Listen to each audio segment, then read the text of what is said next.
Hello, everyone. I'm Andy. And I'm Sean. And this is the Commander's Brew. This week, Neyith fights.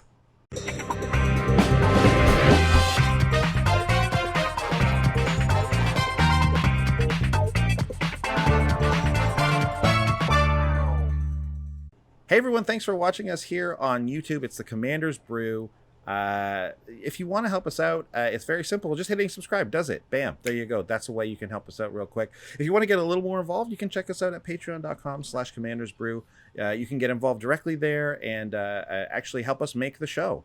You can donate directly and then become a part of our Discord, where we literally brew the decks with our patrons in our Discord. And every week it's happening, and it's a ton of fun. And come in and help us out. It's really great. Patreon.com/commandersbrew. Check it out. But without further ado, we're going to get to this week's deck tech. Yeah, so this week's deck is one I've been excited about since I saw this card, and a card that I've been wanting to see something like this for a while now, actually. Yeah, you saw what's going on here. We're talking about Neyith of the Dire Hunt. This is a jumpstart card. It is of the cycle where we get a monocolored legendary creature with like a hybrid activated ability or triggered ability or whatever. So Neyith is just such a ton of fun. It's 2 green for legendary human warrior, 3/3. Whenever one or more creatures you control fight or become blocked, you draw a card. So whenever that happens, you draw a card. At the beginning of combat on your turn, you may pay 2 and a hybrid Gruul, so red or green. If you do, double target creature's power until end of turn. That creature must be blocked this combat if able. Man, It kind of reads 2 and another mana, 2 and a red or 2 and a green. Draw a card and kill something on your opponent's side. A little bit, yeah. Because something has to, that creature must be blocked, right? So this thing has to be blocked, and obviously we're building our deck around this ability, so it's going to really benefit us. Duh. Yeah, I gotta say, I'm stoked to have the fight commander. I'm stoked to have this like doubling power thing, which like I kind of didn't even remember that she had until halfway through this brew, because I was just so excited to make things fight and draw a bunch of cards and just keep doing it. So let's just get right into the neat moves. Working on a Neat. So yes, major shout outs to this episode, to our Discord. I came to our Discord brew crew with a what I thought was not just the skeleton of this deck. I thought it was like, this is what we're doing. Like I thought I figured the deck out, really. And you know us, we're not brewing your everyday run of the mill, milky strategies here. We got spicy brews. We're looking to do new and fun things. And I thought I had some cool fun angles. But in our Discord, I was introduced to even more fun angles, and we did implement some of them, and it was a lot of fun. So just another quick ad for the Discord there.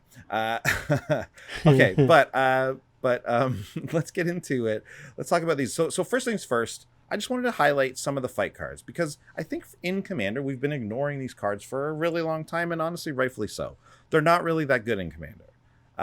First of all, they require your creatures to be bigger than the other people's creatures, which is just something that's tough to do anyways, or the fact that they even have to have creatures a lot. That is one thing I will say about this deck. If they got no creatures, you're not going to be fighting very much. But if they got no creatures, you're going to be able to double some power and kill them pretty easily. So it's a tough spot you're going to put them in. But tough. It's not that it's not like this deck is going to automatically win if they have no creatures, because they're probably doing something else pretty powerful. Anyways, it's still super fun. So let's read some of these fight cards that we've been ignoring for many years. Sean, why don't you take these first 3 here? The Prey Upon is the fight card, I think. Like, it's the most basic from a design point of view. It's 1 green sorcery. One of your creatures fights a creature you don't control. Classic. We get more fancy though. We got Primal Might now from M21. This is an X spell. You know I love X spells. X and green sorcery.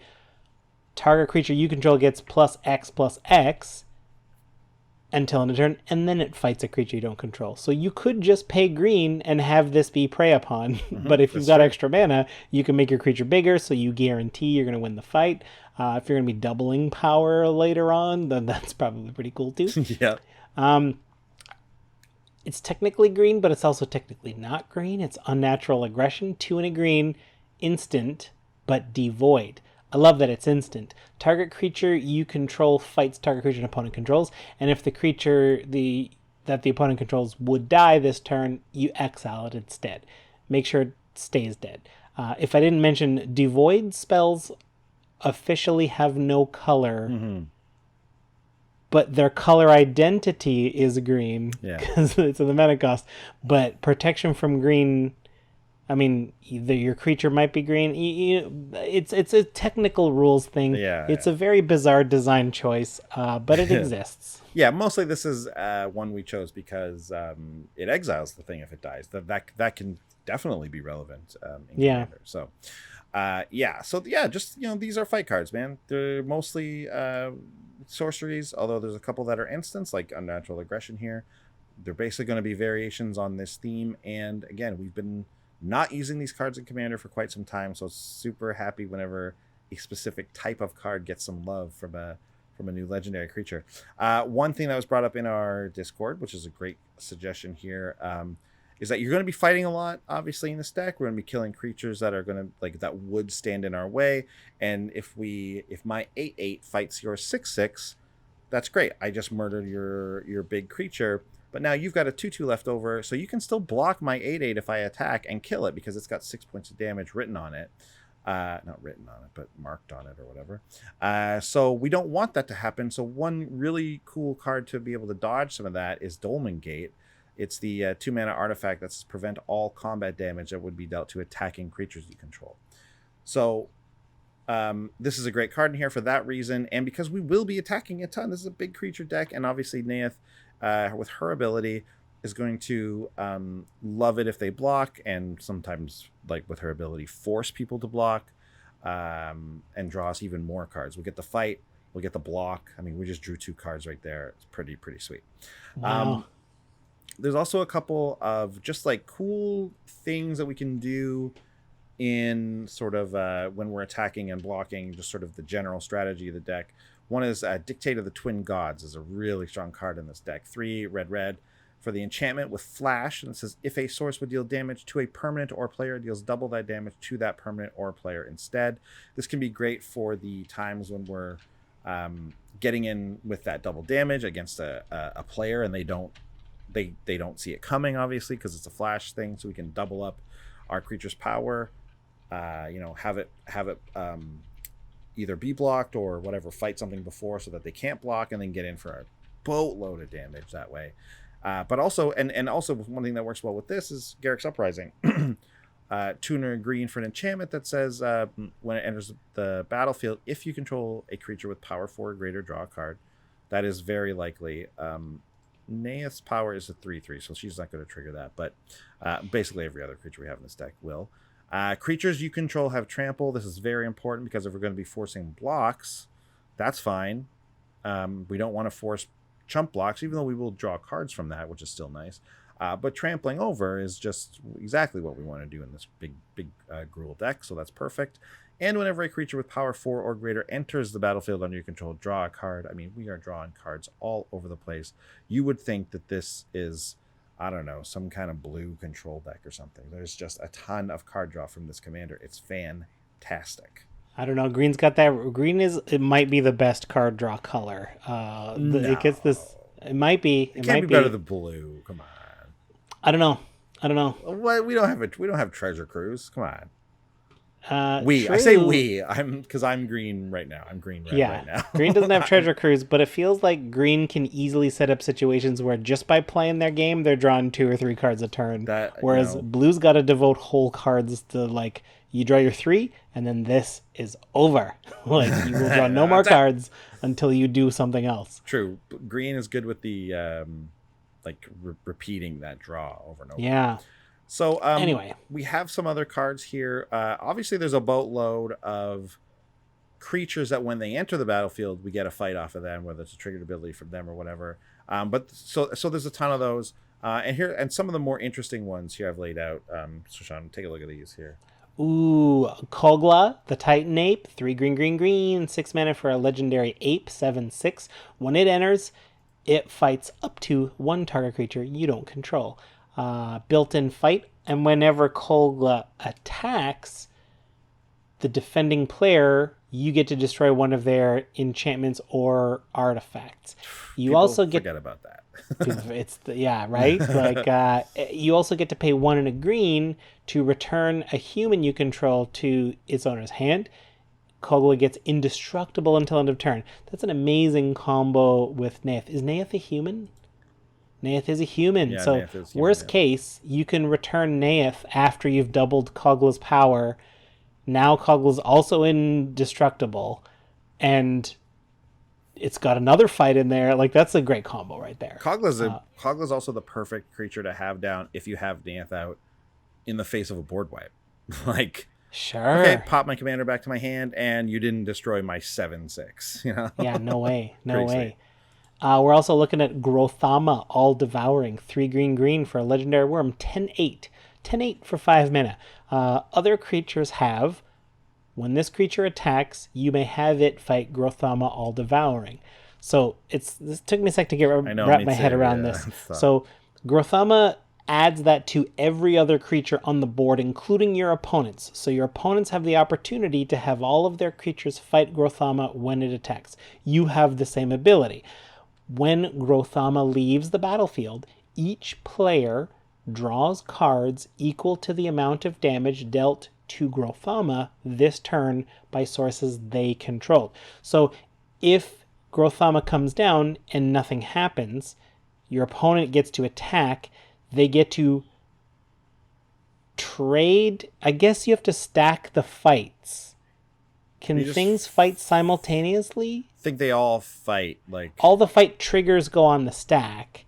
yeah. And eventually your Grothama will be gone by the time all those fight triggers are gone. But you will have handed out a bunch of cards to those players. Well, I think what you want to do, I'm just assuming here, you want to drop Grothama and then attack it, fight it yourself. Yeah. So you get those cards. So Grothama is now gone by the time other people's turns roll. You know, honestly, I didn't even really think too much about it. I just saw a fight deck and I was like, Grothama. I was like, there's a deck for Grothama, I think this is it. Because also, like, if you're right, this is actually kind of like a weird draw spell for us, because like you pay 5, you play Grothama, then you have your indestructible creature attack and kill it, and you draw like 8 cards or whatever, you know what I mean? Or Minimum. like you play it and you essentially sacrifice the big thing that you're attacking with, because it's going to die from Grothama if it's not indestructible or something like that, and still draw like a million cards from it. So it's very interesting. Yeah, I don't know. I don't. I'm not saying this card is great in this deck. I'm just saying, hey, it fights. It fights a lot, and it can be tough. It can be tough to deal with if they don't have a lot of creatures. You want to keep this off the board though if they have a Death Toucher. That's one thing you're not gonna want to. Right. See. Yeah. And then Thorn Mammoth is a great complement. Like, Thorn Mammoth definitely works in this deck. It's 5 green, green, elephant, 6/6 with trample. And when Thorn Mammoth or any other creature enters the battlefield under your control, you get to have Thorn Mammoth fight any creature you don't control if you want. So you can fight multiple times a turn if a couple creatures enter. You get to stop when Thorn Mammoth might die, so you're like, I don't think I want to fight anymore. Or you can just take out a couple of utility creatures and then suicide Thorn Mammoth into a bigger thing to like make a trade that way. Like, that's also a decent move. This card's excellent. This card is a lot of fun.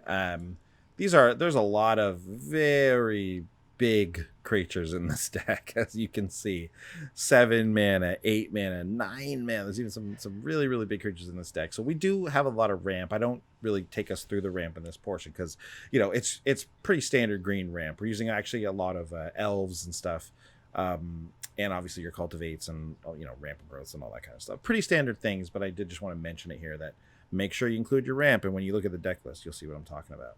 One of the really great creatures to like have with these guys who are going to be fighting a lot is Soul Scar Mage. This card is perfectly positioned to be absolutely dominant in these games, especially if you're up against another like kind of big Gruul deck, or whatever colors maybe.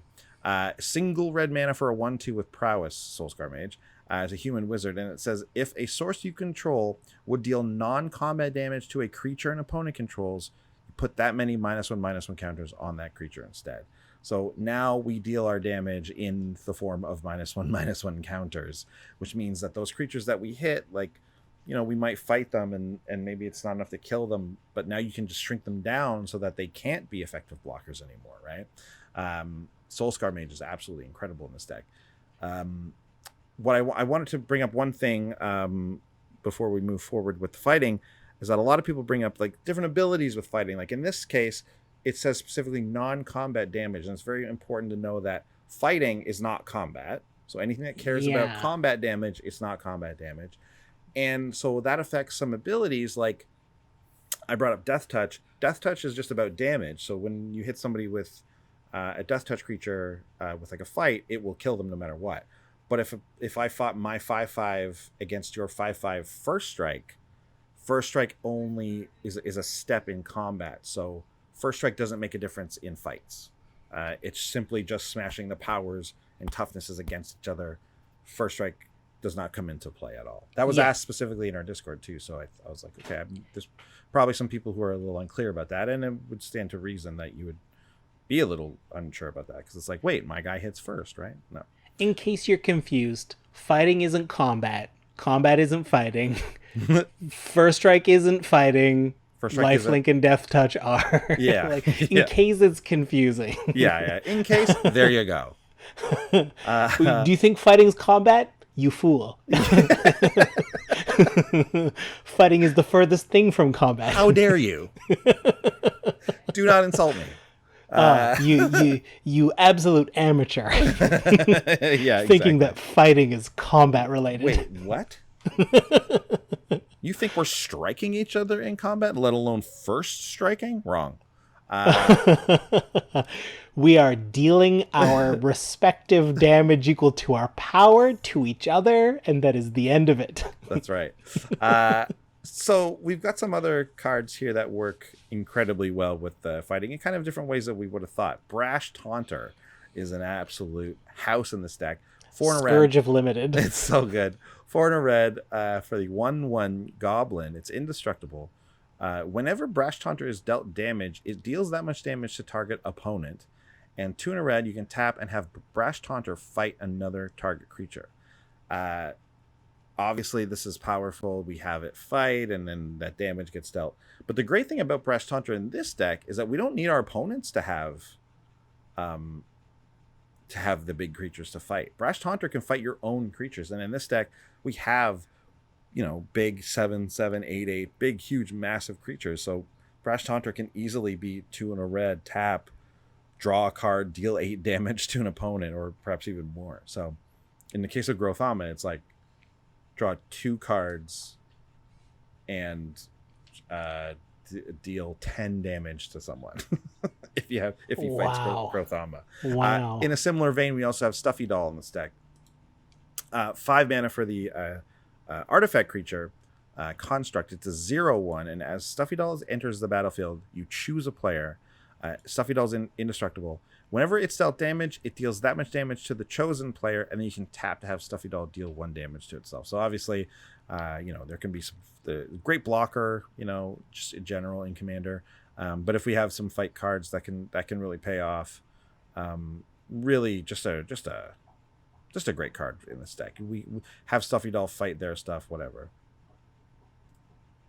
Yeah. There's another sub theme in this deck though that I think. Oh yeah, this is okay. We're here. So this is where the major shout outs to the Discord go, because up to this point, these are all ideas that I was swigging with and having a good time with, and had some cool, there's some cool moments with some cards. But this came out of the Discord, and I was like, this is too good to not include. It's so much fun, and it's It's great. So yeah, we can start off talking about this dino combo. Yeah, Gruul Rage Beast, 5 red green, beast, 6/6. Whenever Gruul Rage Beast or another creature enters the battlefield under your control, that creature fights target creature an opponent controls. This is reminiscent of Thorn Mammoth, but this is not. But Thorn Mammoth does the fighting in the previous example, and Thorn Mammoth is optional. Gruul Rage Beast makes it like it's a very hostile board right now, and any creature that enters is immediately going to pick a fight with someone, no question. Like, you don't get to opt out. Like, if there's an opposing creature, you will fight them. Yeah, and it is only for your stuff, like your creatures Yes. fight. Yeah. Yes. But if you don't want to cast a 1/1 while Gruul's Rage Beast is on, unless you're going to benefit somehow. Unless from it's it. Brash Taunter or Stuffy Doll. Sure, right? Then we're going to play Polyraptor. Polyraptor is 6 green for a 5/5. It's expensive, but it has Enrage. Enrage says whenever this creature takes damage, do something. And that something is, whenever Polyraptor is dealt damage, create a token that is a copy of Polyraptor. The writing's on the wall. So the new Polyraptor will show up. Gruul Rage Beast will be like, new Polyraptor. You got to fight something. So then that Polyraptor will fight something. It will take damage unless it's a wall. And then with a 0 power, I mean. Some walls have power. And we'll make another Polyraptor. And then you'll just keep doing that until you run out of living creatures with power to fight. And even if all your Polyraptors die, that last one who shows up with no opponent will be like, I guess I don't fight anybody. Yeah. So you will end up with a Polyraptor or 2 or 3 or 7 at the end of this. What an amazing card in this little combo. Yeah, and I mean, with Gruul Rage Beast, this is a one-sided board wipe. It is, because even if there's something majorly huge, like they got a 12/12, well, guess what? A Polyraptor comes in, deals 5. It dies. Next Polyraptor comes in, deals 5. Next Polyraptor comes in, kills it. So no matter what the size of the creatures are, Polyraptors are going to get them. So if we get this going, if we can somehow find a way to get this going with, say, Forerunner of the Empire, which, as we know, is a infinite combo with Polyraptor. It's 3 in a red for the 1/3 human soldier. When Forerunner enters the battlefield, you may search your library for a dinosaur card, reveal it, shuffle it, put it on top of your library. Whenever a dinosaur enters the battlefield under your control, you may have Forerunner of the Empire deal 1 damage to each creature. So with Polyraptor, this just alone is an infinite combo where we will be creating infinite Polyraptors, and we can stop it. It's not one of those ones that goes forever, because it says you may have it deal the damage. So that's good. If you can make Forerunner indestructible. Yeah. Oh, sorry. Yes. And that's where we come in with some of these other cards I'll talk about in a second. Because, 3 damage is going to be enough to kill the Forerunner. That's true. So the cards that we're going to have, withstand this is Withstand Death. Single green for an instant that says target creature is indestructible this turn. We also have Heroic Intervention, the recently reprinted 1 in a green instant that says permanents you control gain hexproof and indestructible until end of turn. These cards are a combination that obviously, when together, will simply win us the game, because we will be able to deal enough damage to all the creatures won't win us the game. They will destroy all the creatures so that there's absolutely nothing left to fight with. But if we can get this combo going and then also get something like Impact Tremors out, 1 in a red, the enchantment, whenever a creature enters the battlefield under your control, Impact Tremors deals 1 damage to each opponent. That's how we can win. Warstorm Surge does the same thing, 5 in a red for the enchantment that says whenever a creature enters the battlefield under your control, it deals damage equal to its power to any target. We're seeing redundant pieces of this combo. And this is what I'll specifically say, because it was Mondo, Lolwhat, and Papadillo were in the chat specifically building this combo. And they did it by just constantly naming the cards that were also redundant, that also created the combo. But the great thing is that, like, really most of them are just fine on their own also, right? Like, Forerunner goes and gets us Polyraptor, sure, but it can also get us some of the other good cards we have in the deck. Sean, if you want to read the next 3 dinosaurs I have there. Can you see Sure. Raptor hatchling. It's 1 in a red. It's a 1/1, but it has enrage. When this is dealt damage, create a 3/3 green dinosaur creature token with trample. I mean, if you can give this indestructible with, it's the same thing with Forerunner. How about Ripjaw Raptor? This is 2 green, 4/5 enrage. When this is dealt damage, draw a card. We're gonna draw infinite cards that way. That's not a May. We will deck ourselves if we don't stop in time. Apex. I put the wrong card for this, but that's okay. You can still read this one. Apex Allosaurus, 7 green for a 10/10 dinosaur. When it enters the battlefield, it fights up to 1 target creature you don't control. Loving that fight. And when this one's dealt damage, it also fights again. Yeah. So this is kind of like a Thorn Mammoth thing, but it will pin. If you can make this one indestructible, it will also pinball everybody. Yeah. And it'll be like, because it will never die, and it will just do 10 until everything else is dead. I meant to put the one that draws that ramps you, the 2/3 that gets lands. Oh, that puts a land out. But it's all just the as same, good. right? And the beauty of most of these dinosaurs, like you could, there's a world where you build this just as a dino deck with enrage, because Neyith forces the block, right? When you with her ability, you can almost guarantee the enrage trigger from any of your dinosaurs. So we have kind of this like dino package that is just good on its own, that gets even better when you get the next level of the combo, where you get stuff like Warstorm Surge and Gruul Rage Beast. Like these are just things that are, again, just good on their own in this deck. And then you got a few little pieces like, I mean, Impact Tremors is not like as good because it just deals the 1 damage when we have creatures come in. And that really is a combo piece. But and Forerunner too, kind of the same thing. But they lead to this combo that can just end games if we amass it. But even the great thing is that even if we only get like kind of halfway there, or even just draw some dinosaurs, that's still good for the deck too. It's great.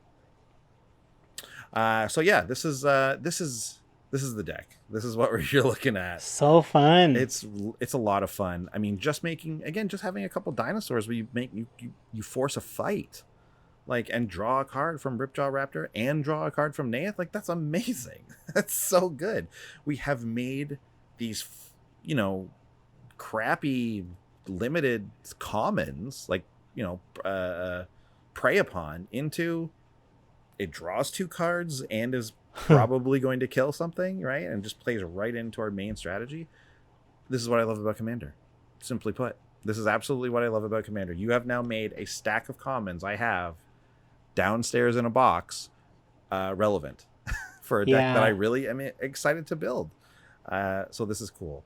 I think they misled us with Neyith making her this majestic green forest dwelling friend of wolves. Neyith runs an underground fight club. Yes, she does. Neyith is not a moral person. I'm going to retroactively name this episode Neyith's Fight Club.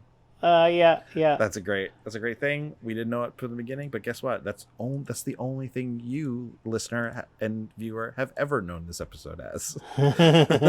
I love that. So surprise and discoveries.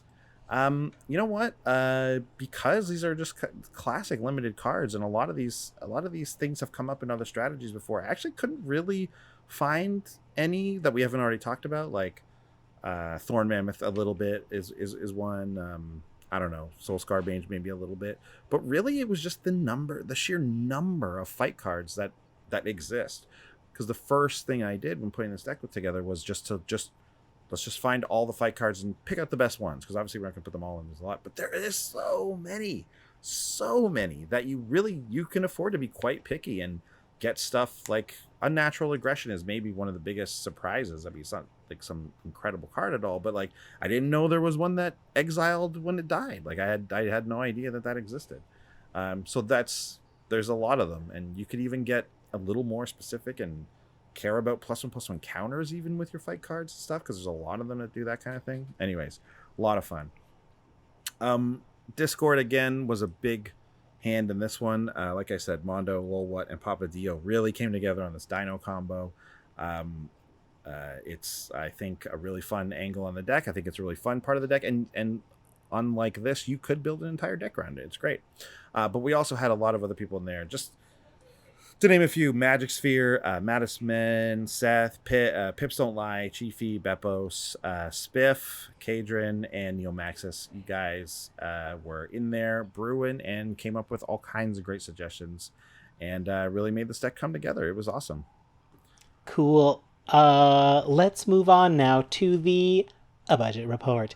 Taking all the cards, and we'll make all the cards fight each other. We'll just have them punch each other and fight each other, which is not combat. And the ones that end up surviving, those are the ones we keep.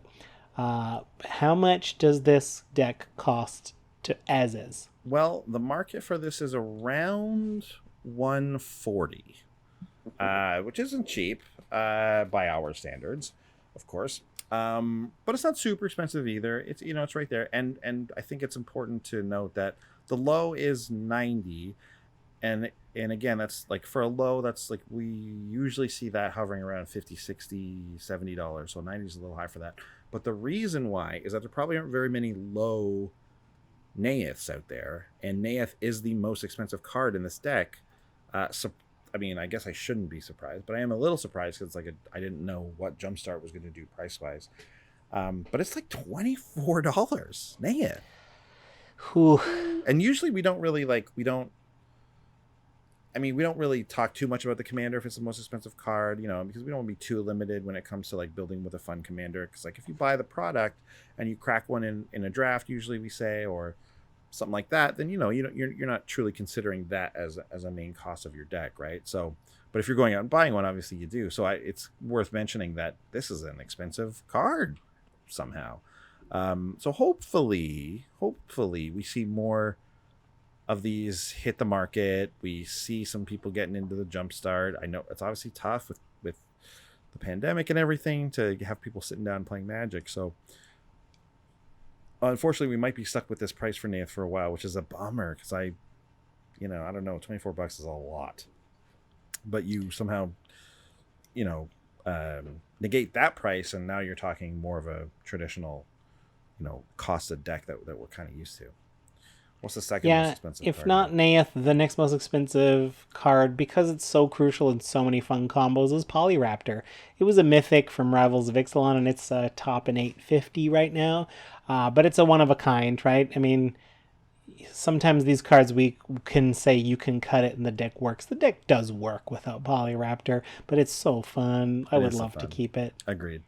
Here's one that you can afford to cut, I think. It's Emerald Medallion. It's the 2-mana artifact that says green spells that you cast cost 1 less to cast. Well, this is a Gruul deck, but truly there are way more green cards in it than red cards. And any of the ones that are both colors still count for this. So this is actually an amazing ramp spell in the deck. Very, very good. 650 is pushing it for a ramp spell considering how many are available in green. So, you can easily cut an Emerald Medallion if you're finding it a little pricey, which I totally understand. But it is really good. It is really good. But it can be cut. And then if like I said, normally we don't talk about the commander and its price because, again, you may have come across it any number of ways. So the third expensive card, if we're not counting Neyith, Sean.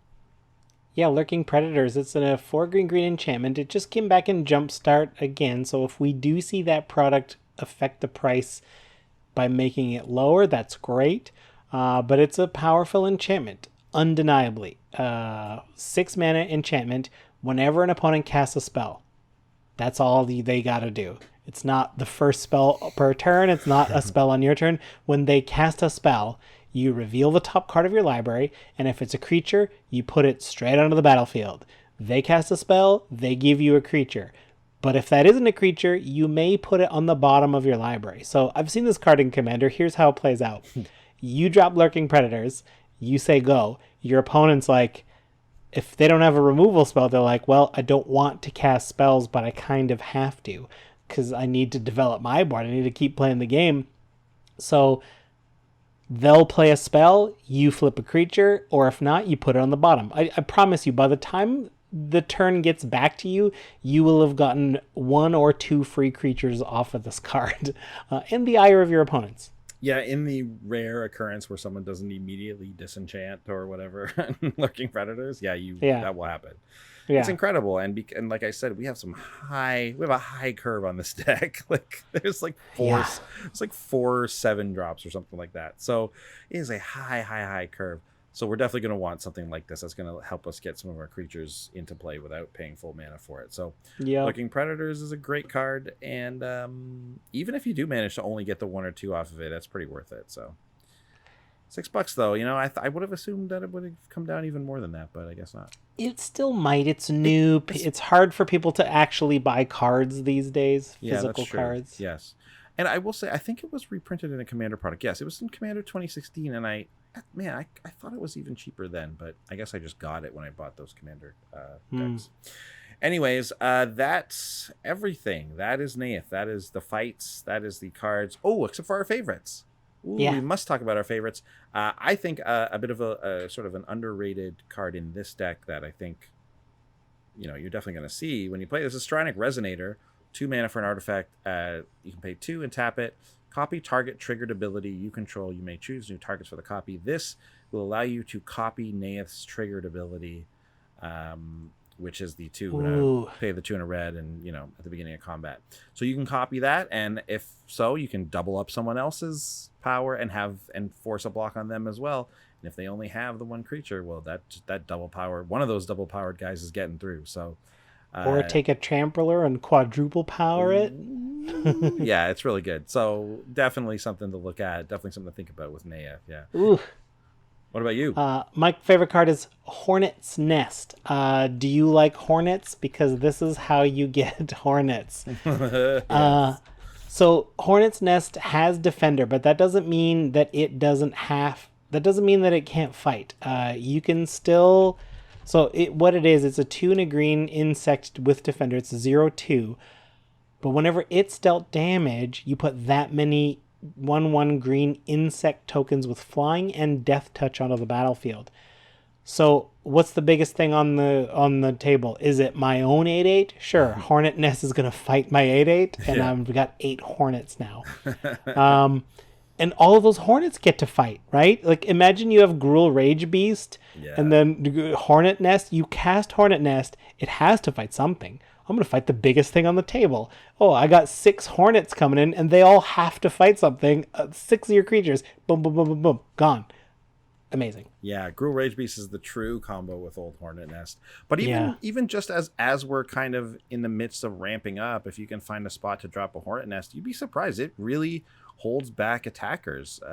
It can help you get to that later stage where we've ramped enough, and all of a sudden now we can play our big 7, 6, 7, 8 drops. So so it does a double duty for that reason. And making it fight anything on the board that's big that our opponents have especially is going to be it's going to be funny. Yeah. Cool. Good choice. Well, that is truly everything in this deck, and what a fun deck it is. Major shout outs to all of our patrons over in Discord, because they made this one even more fun, as they always do. And it was a really fun to see this deck turn out, and I love it very much, and I would like to have this deck my own self. Thank you. Nice. Okay, well, thanks everyone for watching and listening this week. As always, we will be back next week with another deck tech and another some more Commander stuff to talk about. But in the meantime, remember to check out our sponsors. Remember to check out Wizard Tower. If you're in Canada, get that slice off of your singles order by using our coupon code. And outside of Canada, check out TCG Player and follow our affiliate link.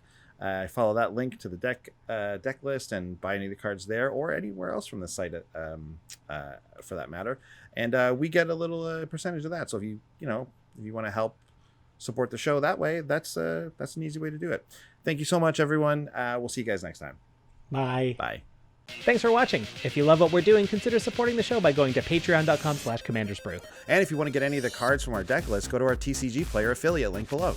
That helps us out too. And for a free way to help us out, consider sharing the show with some friends. Like and subscribe, add a comment or two. See you later. Bye.